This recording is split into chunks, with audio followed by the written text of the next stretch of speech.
Hey everyone, we are on week 6. Can you believe that?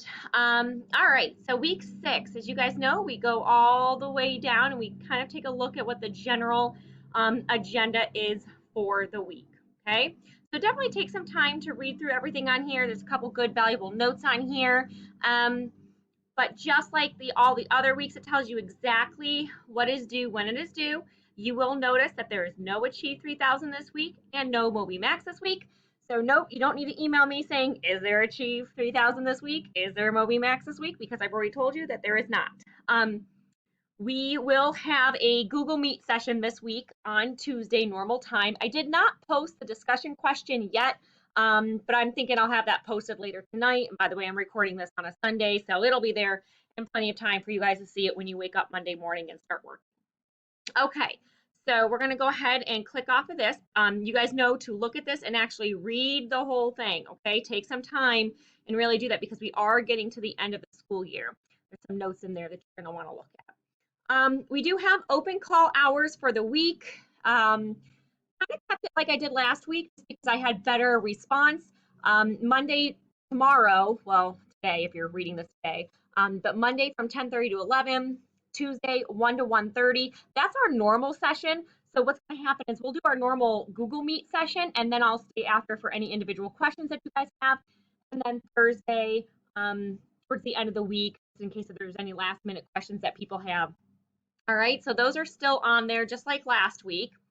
This was actually posted the week 6 Elastic.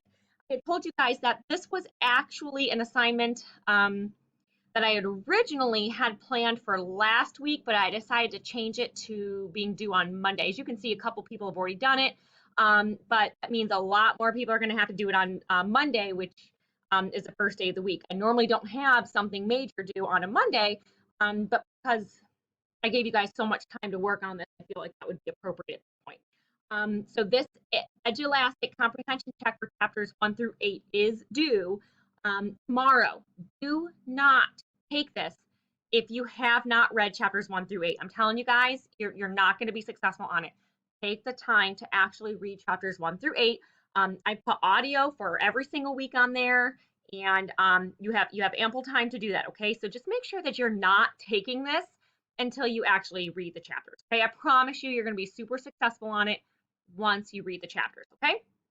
All right, so this is just the audio version in there. I've been uploading this every week. You don't have to listen to the audio. Like, I'm the kind of person who just wants to read it on my own, but that is on here for you. If you guys look a little bit closer, I have them all downloaded, or at least I thought I had them all downloaded. Oh wait, no, this isn't the audio. This is just telling you that you have those chapters due this week. So let me go back to that. I apologize.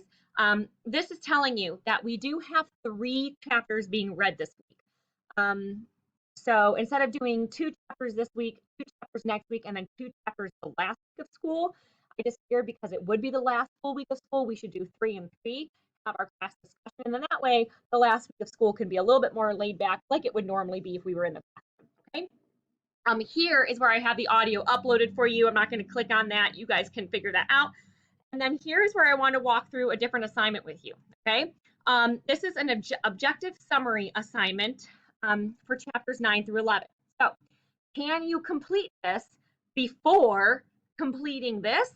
No, you won't be able to do it. So again, the importance of reading before you do the assignments is very, very, very important. Interesting enough, someone already did that over the weekend. You didn't have to. Whoever you are, you did not have to do it over the weekend, even though I had it posted. All right. So let's talk through what is expected of you. All right.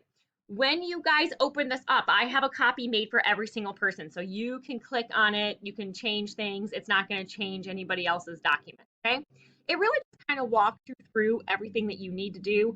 I already put Bryce and Julie here. This page is the characterization activity. So characterization, we learned that all the way back in August. Okay. It's that personality trait. If you guys remember, your personality trait is just a single word. I'll post some resources for you as well later tonight after I get the kids in bed for you if you're just kind of having a brain fart on a word that you might want to use. I'll have those uploaded, not in this assignment, but I will. Sorry, my 5-year-old just walked in. Honey, he's outside mowing the lawn, okay? I'm live. I need you to be quiet for a minute. Anyways, so like you guys said, Mrs. Wolfert was animated. So if you had Mrs. Wolfert right here, you would click right where it says click to add text, and you would write animated, and of course you would have to delete the add text here. So you'd write animated, and then you go back here, and here's where you would need textual evidence. Now, obviously, you're going to be pulling textual evidence from the book. I am not a character in the book, but you would kind of pull something from the classroom, like, Mrs. Wolfert often is often, I don't even know what you guys would say. Mrs. Wolfert is often, jumping up on desks and moving around rapidly, thus showing that she is animated, whatever the case may be. Because you guys are pulling from the text, just be sure to give credit where credit is due. So if I was coming from a book, you would give credit to the author's last name and the page number if applicable. Obviously, we don't have page numbers for the PDF that I gave you, so you would write Grannon, technically, chapter, whatever you got it from. Obviously, you're only using chapters 9 through 11, so, I'll just for giggles put chapter 9 there, okay? So obviously the example that I just showed you right here is of me not using Bryce, but it just gives you a general idea of what you would actually do when you start to copy. So don't forget to delete the where it says click to add text. You don't want that on there, and then just go ahead and type that in. So don't forget to have those intros according to the novel, comma, here's your textual evidence, and then of course I believe it's I can never remember how to spell it. You double check the spelling on here. Why did I just write Wolfert Grannon, chapter 10, if that is where you indeed found that from. Okay. When you guys get to the next slides, you will see that each slide has a certain chapter that you are focusing on. Okay, so this one says Central Ideas, chapter 9. Again, I know this might seem very basic to you, but it's just very important that we understand how we can apply everything that we learn in the classroom to an actual novel. So here we're looking at the 3 main central ideas. I'm asking you for the 3 main ones. So you're not giving me every little tiny thing. If you guys remember in the beginning of the year when we were talking about The Lion King, we didn't even really write anything about Timon and Pumbaa in our example that we used as a class. We really just limited it to what was central to the conflict between, Simba and his uncle. So just make sure that you are only writing the ideas in here that are central to the conflict between Bryce and Julie. You will see that you have 3 central ideas for chapter 9.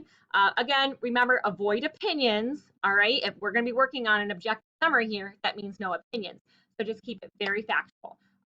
This is what happened. These are the consequences, those kind of things, okay? You have one for chapter 10. You have one for chapter 11. Easy peasy, lemon squeezy, right? All right, so then when you get down to this slide, what you're doing is you're kind of pulling that together, but I am allowing you guys to use some of the chapters beforehand as well. So obviously we are still in the rising action of the novel. Purpose of that is to intensify the conflict.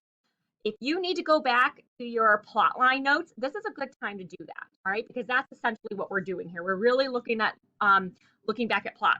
But we are obviously getting super, super, super close to the climax because every chapter we read, something happens that intensifies the conflict between the 2 of them. So if you look at the directions, it says using any information from chapters 1 through 11, because we stopped at 11 this week, just 1 through 11, because once we get to 12, 13, 14, we're going to be finishing up the rising action / getting to the climax and obviously falling action resolution in those chapters. So only use chapters 1 through 11.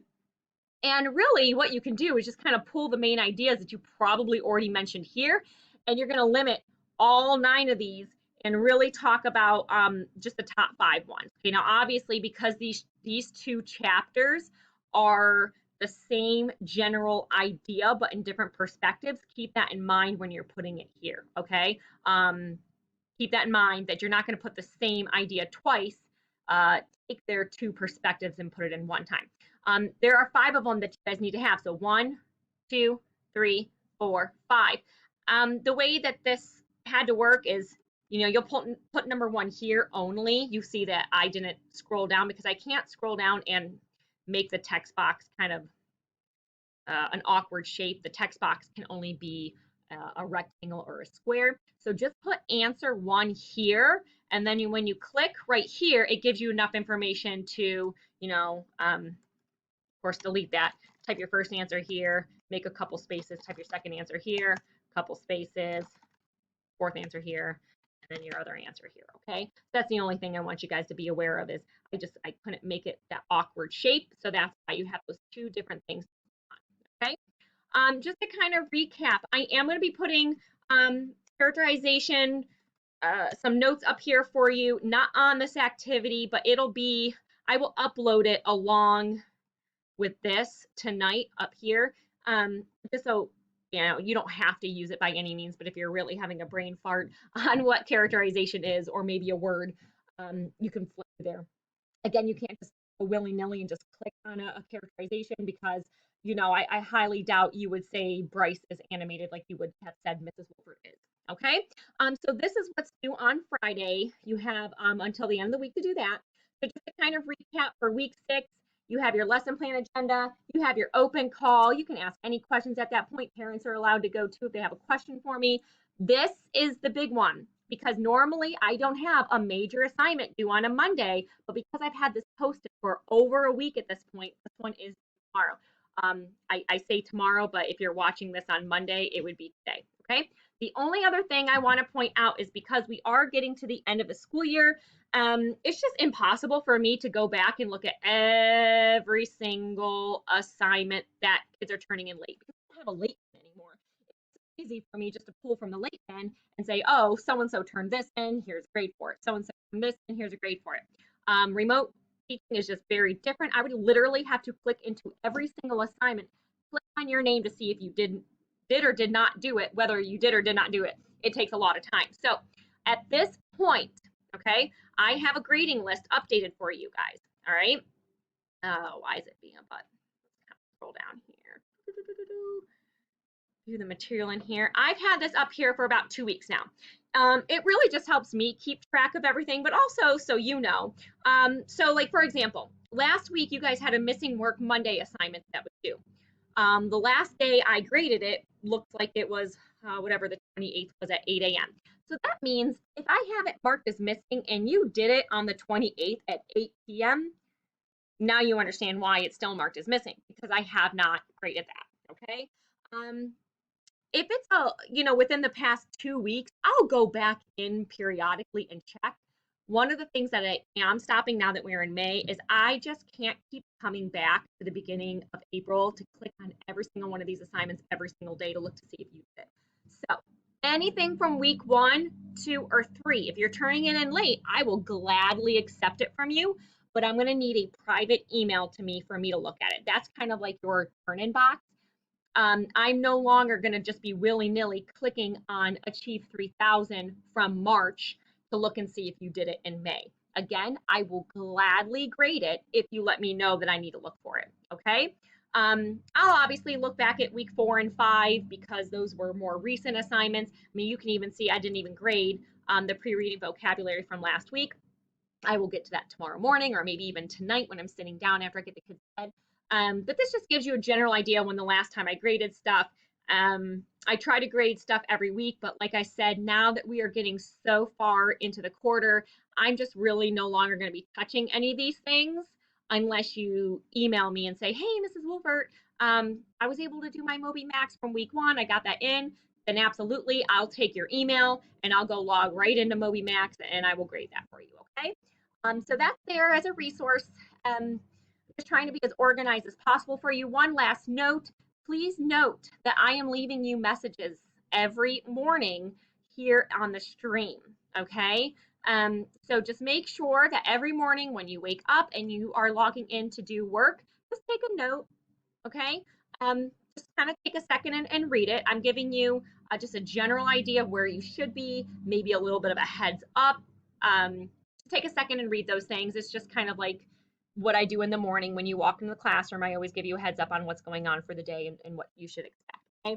All of your classwork is still located under classwork. And like I said, we've been doing this for quite some time now.